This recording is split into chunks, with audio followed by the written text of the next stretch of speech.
Oi? Hoje vai ser o direito das mulheres e dos trabalhadores. A evolução.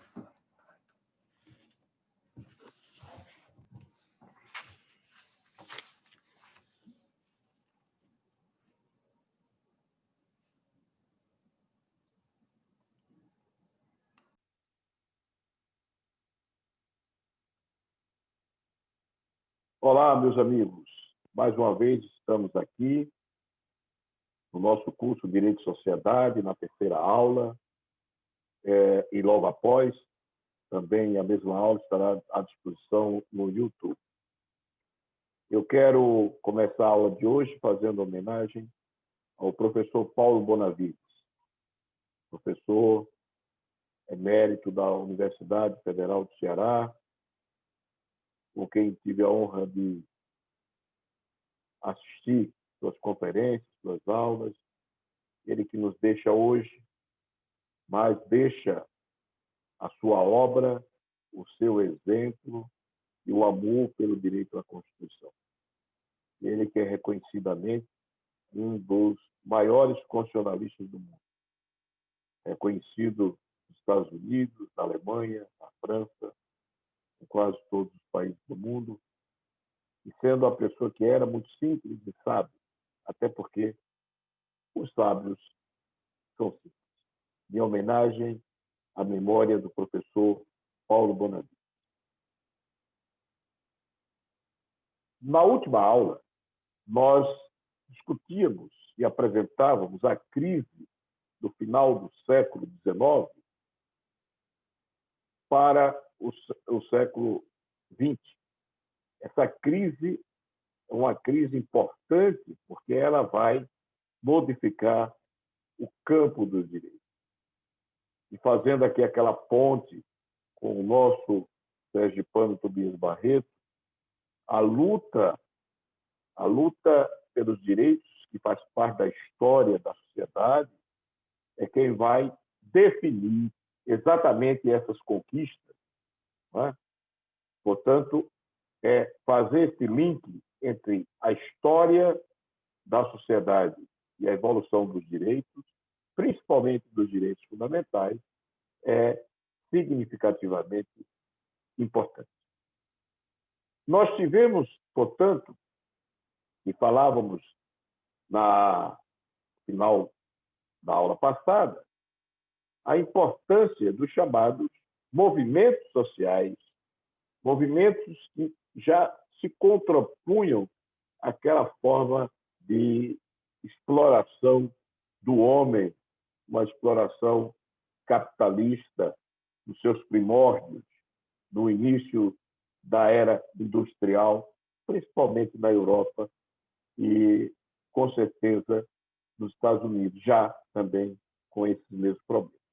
No Brasil, nós vivíamos ainda a grave crise agora do ciclo da cana e já também, por que não dizer, do próprio café, que redunda na libertação dos escravos e cria, portanto, uma nova realidade social, que são os ex-escravos, e agora ingressam de forma muito complicada no mundo do chamado trabalho assalariado.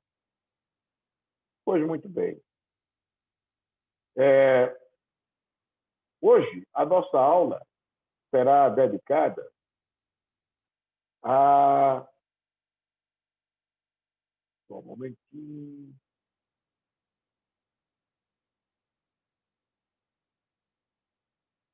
Nós vamos dedicar aos direitos das mulheres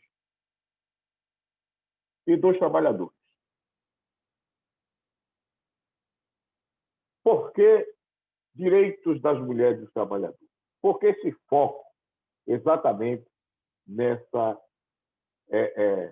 especificidade de direitos? E eu explico. Porque, na verdade, as mulheres e os trabalhadores, no final do século XIX, existiam tanto mulheres e homens trabalhadores, e as mulheres especialmente, porém, pareciam que não eram sujeitos de direito. Era uma situação quase de invisibilidade para o direito. Se trabalhavam, e trabalhavam muito, muitas horas por dia, até a exaustão, tanto as mulheres trabalhadoras como os homens trabalhadores, em troca apenas da sua satisfação das necessidades mais básicas. E olhe lá. Esse era um problema tão sério que a própria Igreja Católica resolve interferir do ponto de vista de aconselhar, né? Na época com o Papa Leão XII, que em 15 de maio de 1891 edita uma carta, uma encíclica, portanto, chamada Rerum Novarum. E o que dizia essa carta do Papa?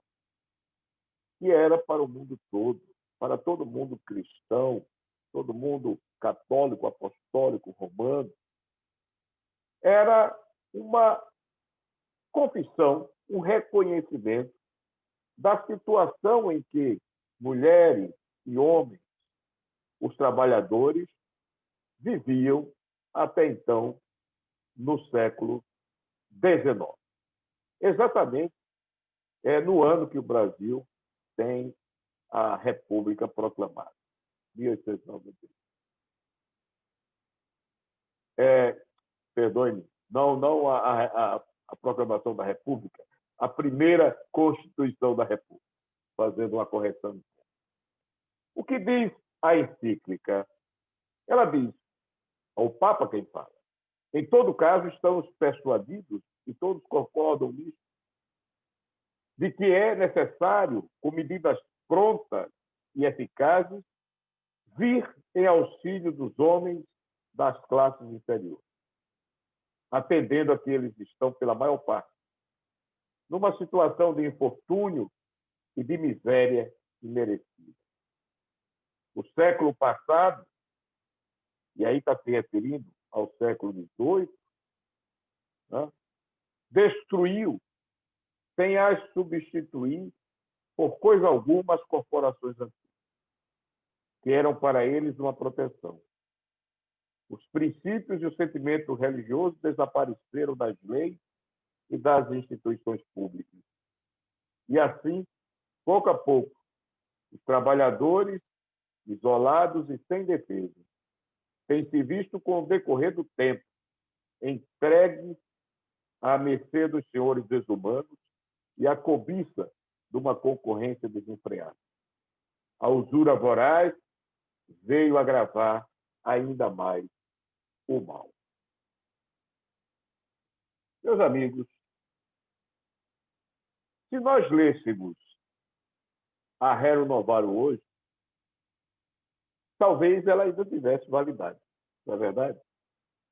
Porque continuamos numa situação onde muitas pessoas, uma grande parcela da população mundial, vive nessa situação citada pelo Papa Leão XII.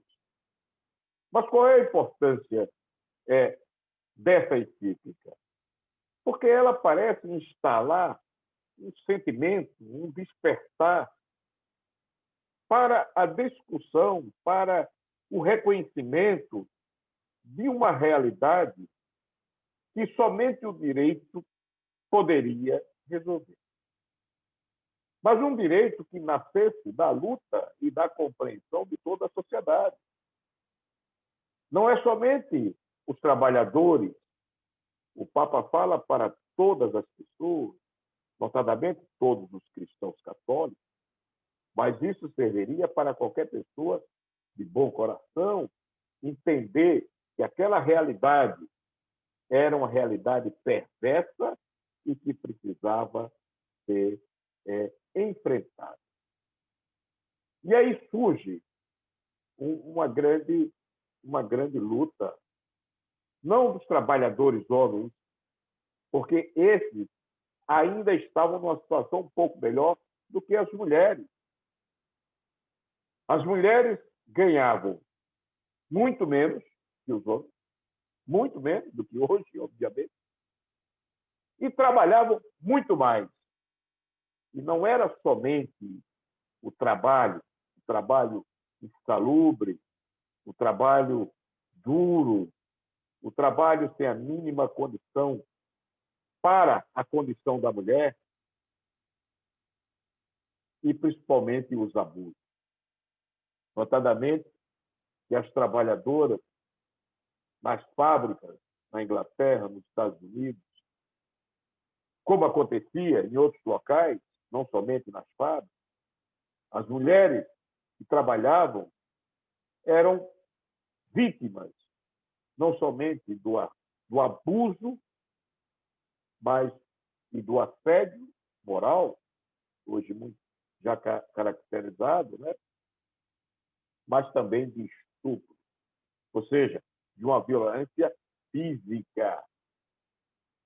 Uma violência que não tinha nenhuma punição para os gerentes, para os patrões, para aqueles que usavam na sua condição de poder para exatamente abusar dessas mulheres.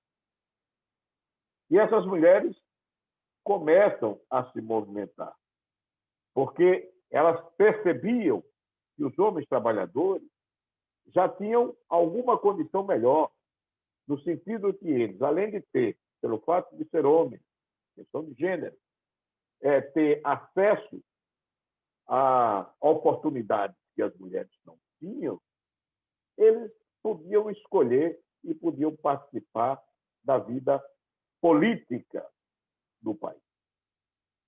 E assim poderia manter o seu status quo, manter as leis a partir do olhar daqueles que abusavam, daqueles que violentavam, daqueles que exploravam as mulheres e também os trabalhadores das classes mais subalternas. E aí nasce um movimento super interessante. E aí Tobias Barreto estava certíssimo. O direito nasce da luta. É um caminho que se faz na história da sociedade. São os esforços de todos.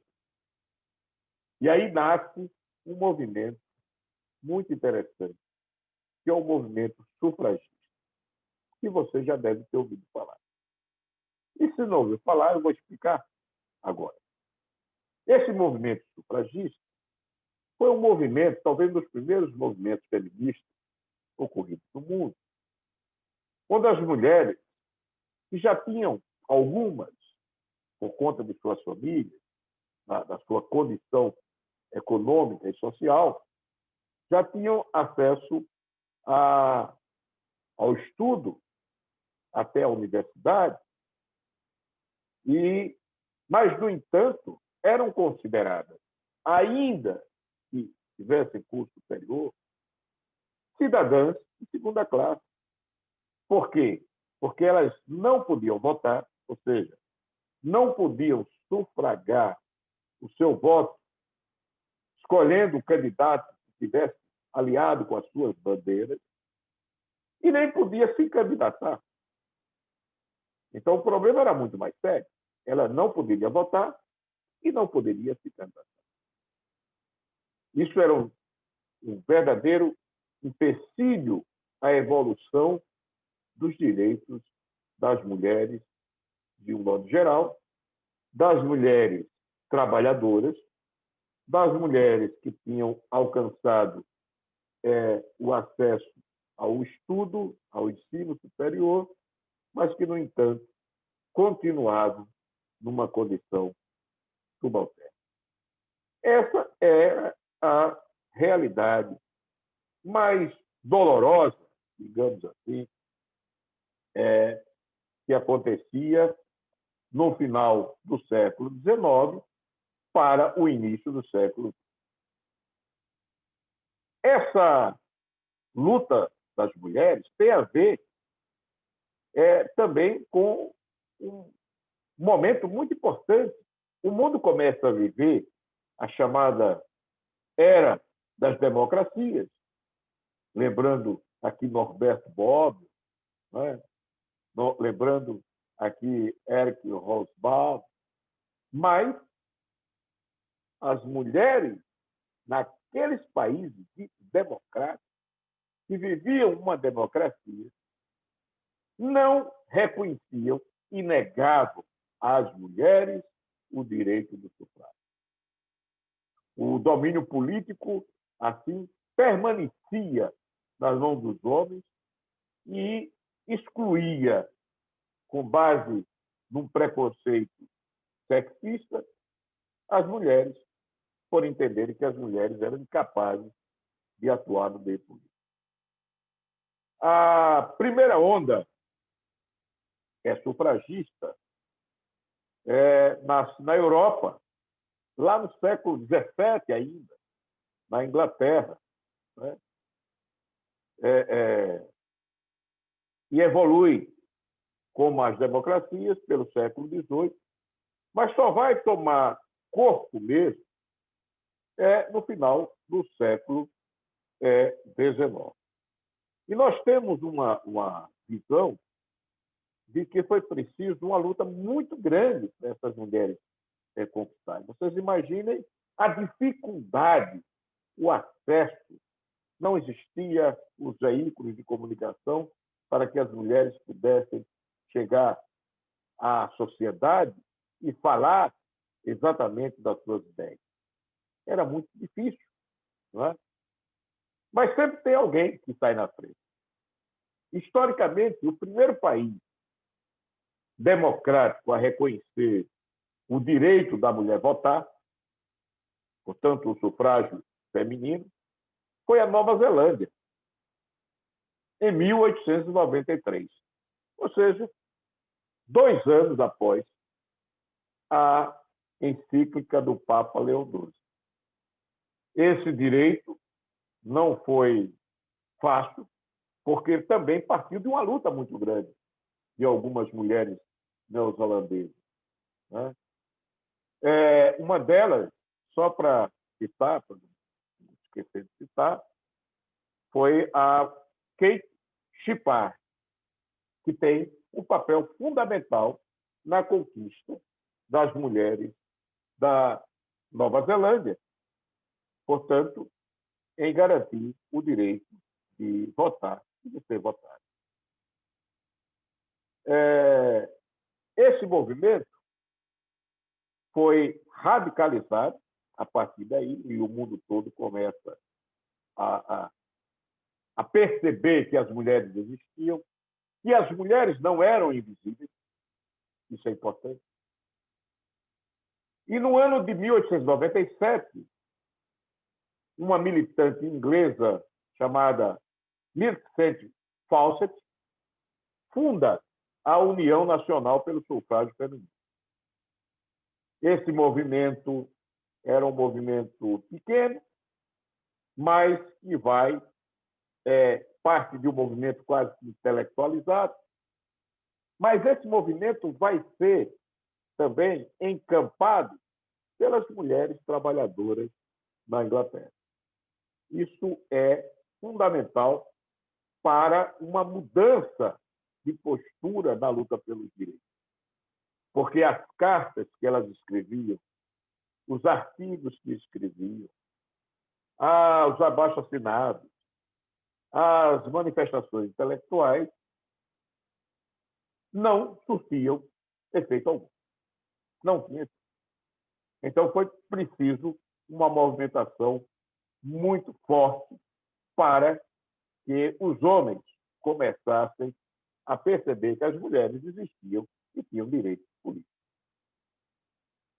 E começaram a fazer manifestações políticas, greves, mas de forma não violenta, até o momento que a reação do poder leva a se estabelecer uma violência tremenda. E a maioria dessas manifestantes terminam presas por várias vezes na defesa do voto da mulher. Em 1906, a Finlândia foi o segundo país que aprovou o sufrágio feminino. E, nesse momento, na Grã-Bretanha, as mulheres estavam lutando fortemente, seguindo o exemplo, pois duas democracias europeias já tinham reconhecido o direito ao sufrágio para as mulheres, mas a Grã-Bretanha havia uma resistência muito grande. Né? E tem um fato que é muito, muito interessante, que uma dessas feministas inglesas, para conquistar, para criar um fato político, né, a Emily Davis, vai, em 1913, ela vai a uma corrida de cavalos. Os ingleses gostam muito de corrida de cavalos, os reis têm seus cavalos famosos. E no dia 4 de junho de 1913, essa ativista vai no Derby, como é chamada a corrida de cavalos, e joga-se em frente ao cavalo do rei George V. Isso foi notícia em todos os jornais, porque, em decorrência do acidente provocado com o cavalo do rei, ela vem a falecer e passa a ser uma mártir desse movimento do sufrágio feminino na Inglaterra. Isso mexe com a coroa britânica, isso mexe com as pessoas da sociedade, de um modo geral, que começam a ver as mulheres que antes eram invisíveis. Então, é importante que a gente veja como o direito ele não nasce do céu, como dizia Tobias Barreto. Ele não é um presente dos deuses. Ele não é a generosidade de um rei, de uma rainha, de um sucerano qualquer. Ele nasce somente da luta da sociedade, da luta das pessoas. Rodolfo von Ehring já dizia, né? A luta pelo direito. O direito é isso. Então, os direitos não nascem acabados, não é fruto de uma atividade intelectiva ou de uma inspiração de um congressista, de um senador, de um deputado. Ele, antes de mais nada, é luta da sociedade por aqueles direitos, principalmente daqueles que estão invisíveis, daqueles que estão numa posição inferior, né? E nessa luta ela vai se acrescendo um rol de direitos a cada era, a cada época, e isso é muito importante. Embora é bom que se diga que muitas vezes esses direitos que parecem ser ameaça aos direitos de algumas elites, por exemplo, terminam sendo também objeto de momentos de enfrentamento, de momentos até de tentativa de fazer com que esses direitos não existam. Né?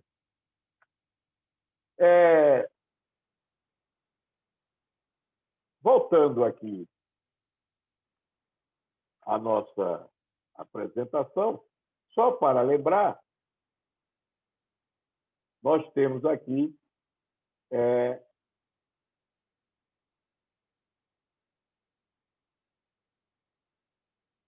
uma homenagem à mulher cidadã da pessoa. Eu acho que eu estou só um momentinho aqui, compartilhar. Pronto. Agora está certo.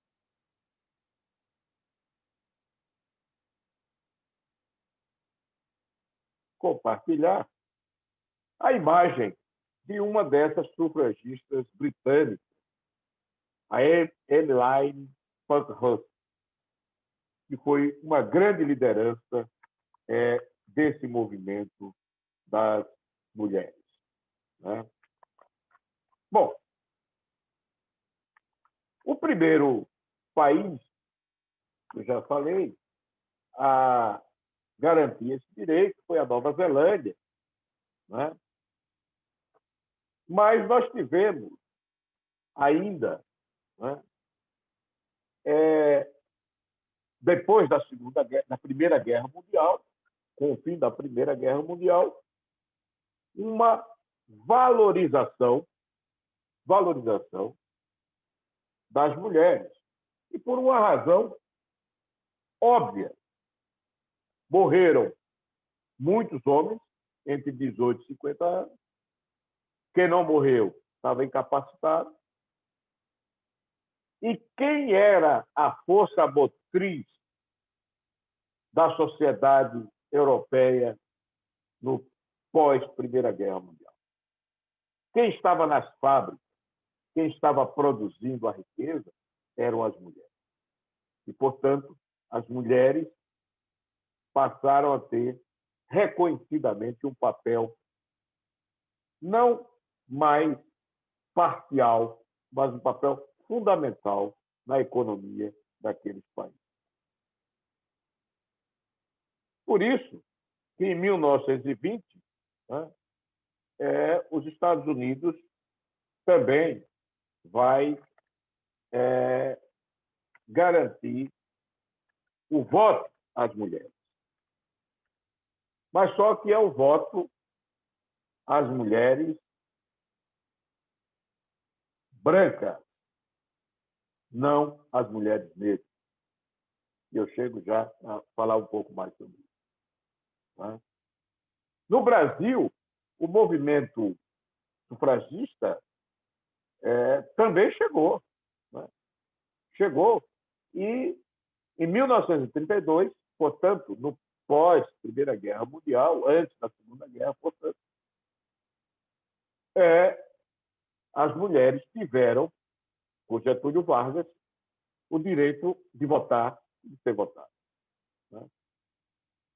A França, considerada a mãe dos direitos fundamentais, né, uma declaração francesa do direito do homem e do cidadão, por isso que faz-se a crítica, que falava do homem e do cidadão, mas não da mulher e da cidadã, somente vai reconhecer o direito da mulher votar em 1945, portanto, após ou no final da Segunda Guerra Mundial.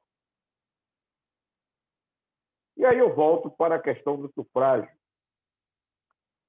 feminino nos Estados Unidos, com um agravante significativo. O voto da mulher passa a ser direito da mulher branca. A mulher negra não é reconhecidamente cidadã. Nem os negros, nem os homens. Mulheres e homens negros nos Estados Unidos da América, somente na década de 60 é que adquirem, e alguns estados, não todos, alguns estados passam a permitir o voto dos homens e das mulheres negras. E nós estamos vivendo até hoje essa questão do racismo estrutural que ofende os direitos fundamentais e todas as declarações que existem e que são conhecidas e respeitadas por todos os países do mundo, ainda encontra resistência nos países que têm um viés racista estrutural, né? Isso eu falo que, infelizmente, é uma realidade que incomoda muito. O negro, a negra, sofrem com racismo estrutural, porque ele é perverso ele não permite que a maioria dos negros e das negras do mundo consigam ter o mínimo de igualdade para ser tratado com toda a dignidade que merece enquanto pessoa humana. E fica aqui, portanto, esse registro, no momento em que o mundo inteiro vem acompanhando movimentos ofensivos à questão da igualdade racial, né? E isso tem essa situação está levando a um ódio, a uma luta perigosa, notadamente nos Estados Unidos, mas nós estamos vendo isso acontecendo na Europa e também no Brasil. Infelizmente, também no Brasil. E para que a gente veja um registro que é importante, e não é uma questão só da questão racial do negro, mas a questão do negro, mas também a questão religiosa. Infelizmente, fomos acordados hoje com a notícia de um ato terrorista na Catedral de Nice, né? Onde, inclusive, uma brasileira negra, que morava lá na França, foi morta a facadas. E mais outras pessoas, mais 2 pessoas, foram assassinadas dentro da Catedral de Notre-Dame de Nice, na França. Então, vejo que esse problema é muito mais grave, né? Porque todo o preconceito racial, religioso, ele leva a essa perigosa manifestação de ódio que leva à morte e à dor. Pois muito bem. E no Brasil? No Brasil, eu já falei que o Brasil, as mulheres conquistam o voto em 1932, mas há uns precedentes importantes para que a gente registre. E olhe que é no Nordeste. O Nordeste, onde o Brasil nasceu, é onde dá o exemplo de que é possível se lutar pelos direitos. E eu cito o caso de uma mulher que, em 1928, na cidade de Mossoró, no Rio Grande do Norte, vai pedir à justiça autorização para votar. O nome dessa mulher, Celina Guimarães Viana. E ela consegue autorização judicial para votar. E qual era a justificativa de Celina? Naquela época, os estados tinham legislações como nos Estados Unidos, independentes. Existia o Código Eleitoral do Rio Grande do Norte, de 1926. O Rio Grande do Norte já estava super avançado. Que permitia o voto a quem reunisse as condições necessárias. Que era ser maior de idade, ser alfabetizado, não ter pendências jurídicas, e bastava isso. O código não falava em gênero, não dizia que só os homens.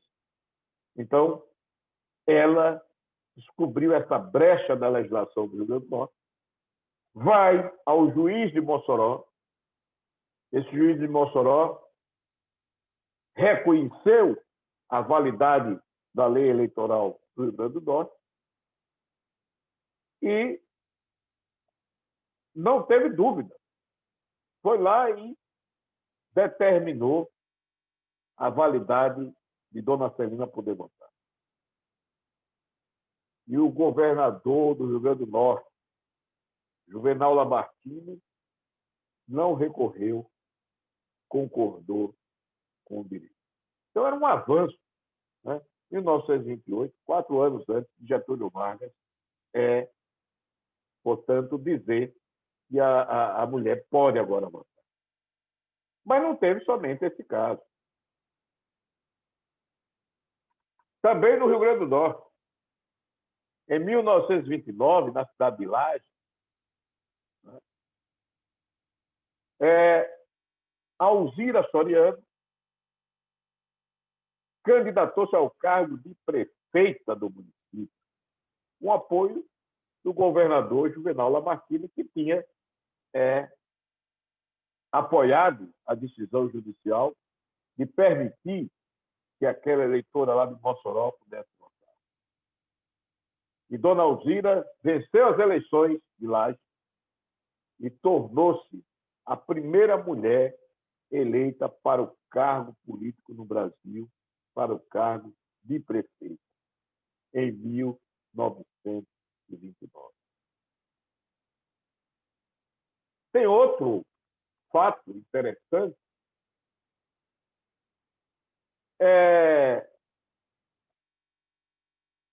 bem anterior, né, o direito da mulher poder votar e ser votada. Uma estudante de direito, Ernestina Santiago Manso Pereira, conhecida por Mieta Santiago, descobriu que a proibição do voto feminino contrariava a Constituição de 1891, a primeira Constituição da República Brasileira, que era a Constituição que estava em vigor naquela época. Ela vai à Justiça e ganha o direito não só de votar, mas de participar politicamente como candidata. Ela votou e foi votada. Ela se candidatou a deputada federal e, obviamente, foi a primeira a votar e deve ter votado nela mesma, obviamente. Né? E essa história só vai ter um fim, na verdade, dessa luta, quando, em 1931, Getúlio Vargas anuncia a sua proposta de reforma eleitoral. E dentre as reformas propostas por Getúlio Vargas estava o sufrágio masculino e feminino, sem precisar ser censitário, tem aquelas condições que impediam, muitas vezes pela condição econômica, de você poder votar e ser votado, tendo como único empecilho que o eleitor ou a eleitora não fosse analfabeto. Então, tinha que ser, o eleitor ou a eleitora tinha que ser alfabetizado. Essa era a condição para o exercício do sufrágio. Mas os senhores percebem, e as senhoras percebam, que não nasceu de uma hora para outra. Essa luta começa muito antes, no final do século XIX, entra o século XX na Europa, e no Brasil essa luta continua ainda no Império e vai até a República, quando Getúlio resolve fazer a reforma eleitoral. Muito bem. Eu gostaria, então, agora, de falar para os senhores e para as senhoras que essa luta das mulheres sempre esteve, como eu falei, associada à luta dos trabalhadores. E eu diria até que as mulheres, nessa sua caminhada, vai contribuir para um fato relevante pós-Primeira Guerra Mundial. E quando eu digo relevante, porque uma das consequências do Tratado de Versalhes, que põe fim à Primeira Guerra Mundial, foi a criação da Organização Internacional do Trabalho, a OIT. A Organização Internacional do Trabalho vai ser fundamental para,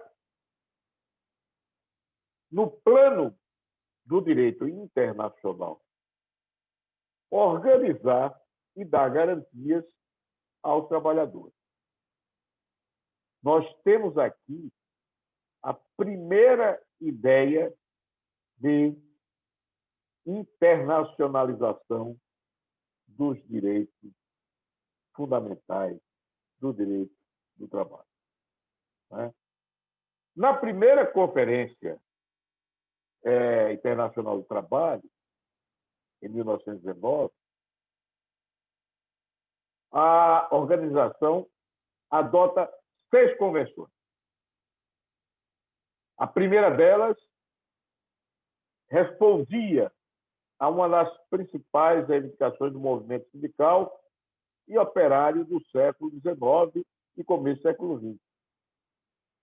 Isso significa que essa primeira convenção, essa primeira decisão, vai premiar aquele trabalho dos trabalhadores e das trabalhadoras, porque elas, nesse momento, praticamente representavam a maior parte da força de trabalho da Europa por conta dos milhões que morreram na Primeira Guerra Mundial.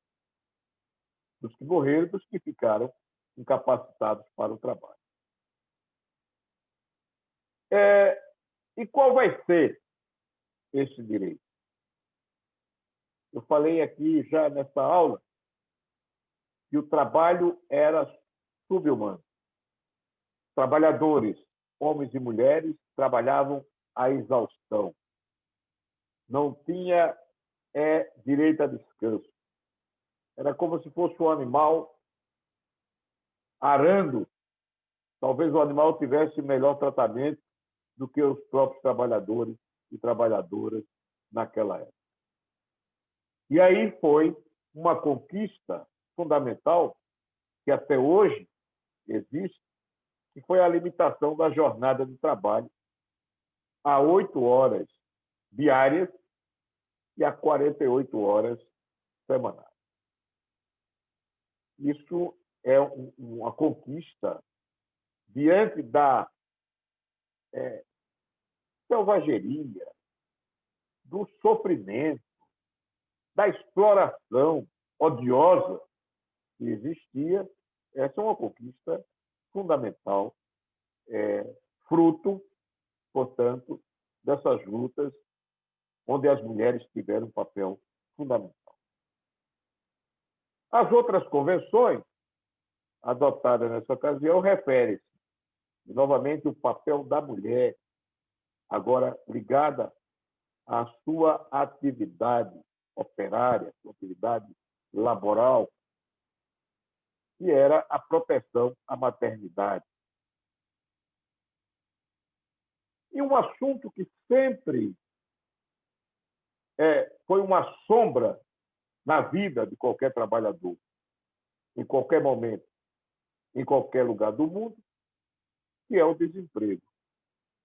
Então, a OIT também se preocupou em traçar regras para definir exatamente algumas lutas contra o desemprego, que era flagrante, né? E aí se fazia muito com a exploração.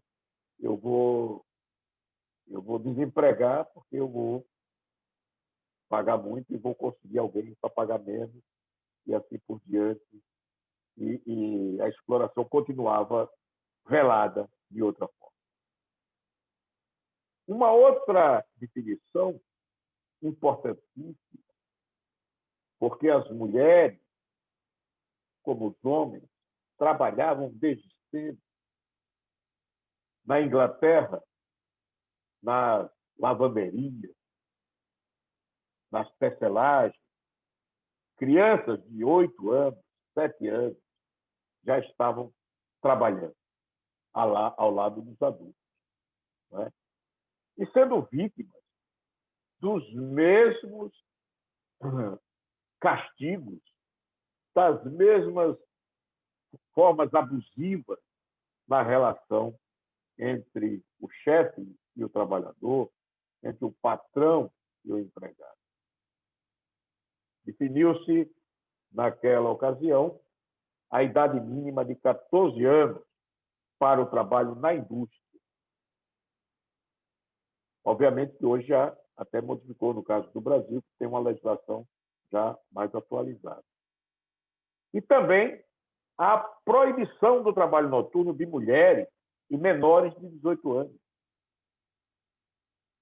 A bem dizer, se preocupou a OIT e os países que assinaram essa convenção se preocuparam com um abuso muito claro e que tem a ver com a atividade da mulher. Porque a mulher nunca deixou, enquanto era trabalhadora, de ser mãe, dona de casa, esposa. Então, ela não tinha uma jornada dupla, ela tinha uma jornada tripla, ou mais. Ela não tinha como descansar. Então, o trabalho noturno era uma forma de garantir, pelo menos, que ela pudesse descansar um pouco. E os menores de 18 anos, porque é a fase onde eles teriam que estar se preparando, estudando, e também por conta da existência de abusos contra também os jovens menores de 18 anos. Abuso de toda sorte. Abusos físicos, abusos de maltratos, quando estavam nessa condição de trabalhador e, principalmente, de trabalhador noturno. Pois muito bem. Então, os senhores percebem, as senhoras percebem, que nessa primeira fase, nesses chamados direitos, eu diria sociais, do trabalho, e direitos políticos em relação às mulheres, as mulheres não foram levadas pelos homens. As mulheres saíram à frente, foram à luta, e junto aos homens que estavam do lado das mulheres, fizeram uma grande revolução que até hoje a gente percebe. E se pensarmos que as mulheres representam a maior parte da população mundial, nós estamos ainda deficitários e devendo essa participação da mulher nos direitos sufragistas. Né? Portanto, é importante que a gente compreenda que os direitos políticos e os direitos enquanto trabalhadora e também dos trabalhadores teve um papel fundamental nos movimentos das mulheres. E se explica por conta do horror que foi a Primeira Guerra Mundial, que nós sabemos que foi talvez a guerra mais... Não é que a segunda não tenha sido também tão grave, mas a primeira foi uma coisa cruel do ponto de vista da forma como se vai começar essa guerra. Uma guerra que parece uma briga muito pequena no ponto da Europa, né? E que termina envolvendo vários países. Né? A Primeira Guerra Mundial envolveu até os países que não pertenciam à Europa, como os Estados Unidos, que entram já no final da guerra. Né? Então, do lado nós temos a Alemanha, temos a Áustria, o Império Otomano, a Itália, que vai depois mudar de lado, ele vai ficar do lado da chamada Entente, né? Que seria o Reino Unido, a França, a Rússia e os Estados Unidos. E é importante que a gente perceba que era uma guerra voltada para resolver questões muito mais localizadas, econômicas, nacionalistas e alianças militares ali no entre França, Rússia, Alemanha, Áustria, e termina levando a uma catástrofe mundial, né? Essa guerra se estende, portanto, de 1914 até 1918. Né? É uma guerra atrasada, uma guerra de combate do homem, guerra de trincheiras. Pela primeira vez, nós vamos ver nessa guerra o uso de arma química, o uso da arma química, que é uma coisa terrível, né? Inclusive o gás mostarda, que vai ser usado na Primeira Guerra Mundial. E tem um depoimento do Erich Hobsbawm interessante sobre como era essa guerra na Europa, a Primeira Guerra Mundial. Eu me permito ler só um pedacinho do texto dessa lembrança, né, do historiador Erich Hobsbawm. Milhões de homens ficavam uns diante dos outros, nos parapeitos das trincheiras barricadas com sacos de areia, sobre as quais viviam, como e com ratos e piolhos. De vez em quando, seus generais procuravam romper o impasse. Dias e mesmo semanas de incessante bombardeio de artilharia. Amaciavam o inimigo e o mandavam para baixo da terra. Até que, no momento certo, levas de homens saíam por cima do parapeito, geralmente protegido por rolos de teia de arame farpado, para a terra de ninguém. Um caos de crateras, de granadas inundadas de água, tocos de árvores calcinadas, lama e cadáveres abandonados. E avançavam sobre as metralhadoras, que os ceifavam, como eles sabiam que aconteceria. Isso, entre outras coisas, trouxe o genocídio do povo armênio, promovido pelo Império Otomano, e tudo isso vai ser praticamente esse sofrimento, essa desgraça, vai ser uma força para que os direitos comecem a ganhar forma. Por isso, que logo depois da Primeira Guerra Mundial, nós começamos a ver alguns direitos serem fortalecidos, principalmente, no caso, o direito dos trabalhadores. E aqui, só para que a gente tenha uma ideia, nos 40 anos de existência da Organização Internacional do Trabalho, nós já podemos contar que muitas das orientações das convenções dos tratados têm garantido um avanço no campo do direito trabalhista. Entre 1919, final da Primeira Guerra Mundial, e 39, começo da Segunda, foram adotadas 67 convenções e 66 recomendações pela OIT.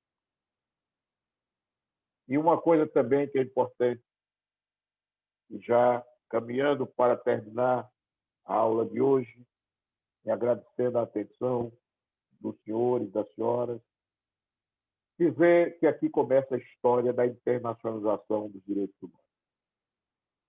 Porque uma das consequências da Primeira Guerra Mundial foi a criação de um organismo internacional de manutenção da paz.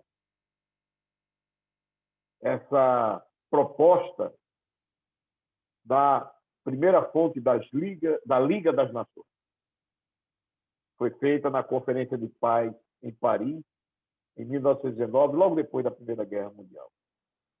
E em 1920 é criada a Liga das Nações, que tinha como finalidade, promover a cooperação, paz e segurança internacional, condenando agressões externas contra a integridade territorial e a independência política de seus membros.